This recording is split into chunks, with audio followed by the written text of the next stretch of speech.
I got into cycling because of my dad. I think like my parents kind of put me into a lot of sports when I was younger, and there was a velodrome local to me, like an outdoor velodrome, and yeah, my dad took me there for the Sunday session they did, and I just loved it, I guess, and I always just kept going back, and that was the one sport that I did that stuck. I mean, I think it kind of relates to what I just said. It's I just kept going back to cycling. You know, I don't think it was anything in particular. I mean, for sure, my dad was a passionate cyclist, so that definitely helped, I think. And I guess then I saw the races on TV, and yeah, enjoyed watching racing. But I think really it's what I enjoyed doing, and I just kept on doing it. I think the first moment that I realised I really want to do this professionally, and I knew that I was good enough to as well, was when I won a stage at L'Avenir. And I think there was like I really had to fight hard to still be riding as an under 23, I guess, at a good level. And then I got the opportunity to race L'Avenir with the UCI team, and yeah, that moment I'll always remember, you know, crossing the line and really thinking, yeah, this is it now. I think for sure I still feel the same every time, and I think that's why it's such a great feeling. You know, there's nothing quite like it when you really want something and you manage to pull it off. It's just, yeah, it's undescribable.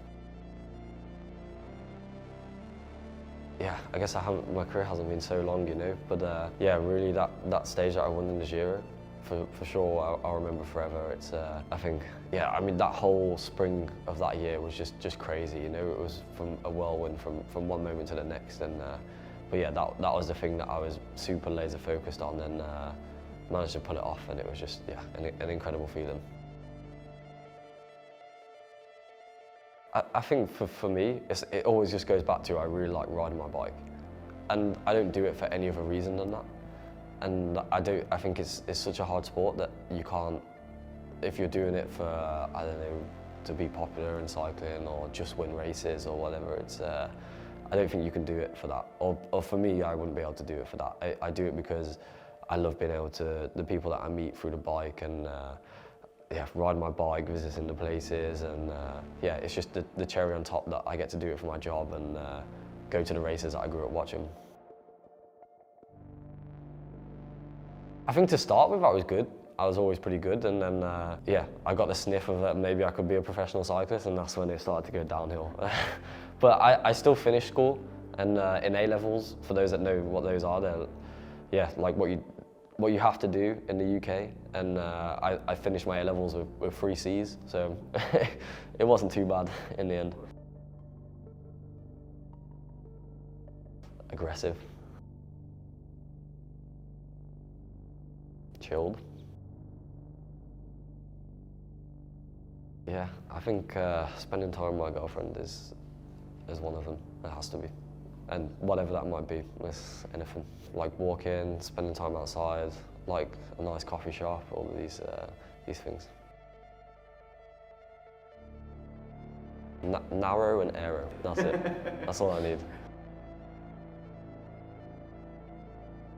From my point of view, I've done it forever, you know, and it wasn't necessarily done for aerodynamic purposes. It was done for comfort, actually, with my hands. And yeah, I've never seen a bar break from someone turning their levers in. And for sure, you can make an argument for safety, and I think you have to lead with safety first. And I think that's a massive thing in the peloton right now. And yeah, we all have to unite and consider that, yeah, to keep everyone safe, we all have to agree and move forward as one. And yeah, I think that just means that the companies like you guys can innovate and find ways around that. I mean, it's like I say, all I want is a narrow aero bar, and yeah, an integrated handlebar is more aero than an alternative model. So for me, it's for sure a positive thing. Yeah, I mean, like I said, I just try and be the most aero, and obviously you can't go too far along that because we're still racing for 6 hours, and you've got to be comfortable and able to produce the power. But I also like to think I'm pretty flexible, and I'm not the guy that's always adjusting and always changing things, you know. I like to stick with what I know and go with that.